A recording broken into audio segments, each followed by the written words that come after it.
موعد مباراة المنتخب العراقي الأولمبي ومنتخب قطر والقنوات الناقلة. وقبل ما نبدأ بالفيديو نتمنى دعم الفيديو بلايك والاشتراك في القناة ليصلكم كل جديد وحصري منا. يواجه المنتخب العراقي الأولمبي نظيره منتخب قطر في الدور النصف النهائي من منافسات بطولة كأس الخليج العربي للمنتخبات الأولمبية تحت 23 سنة المقامة في قطر.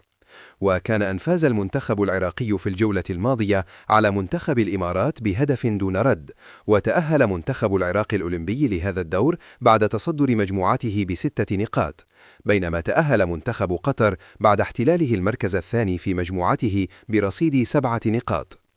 تقام مباراة منتخب العراق الأولمبي ومنتخب قطر على أرضية ملعب سباير في قطر، وموعد مباراة منتخب العراق ومنتخب قطر هو يوم الأحد الموافق اليوم 14 من شهر ديسمبر الجاري، وتنطلق صافرة بداية المباراة عند الساعة 3 ظهرا بتوقيت العراق، والقناة الناقلة مباراة العراق وقطر هي قناة الكويت الرياضية.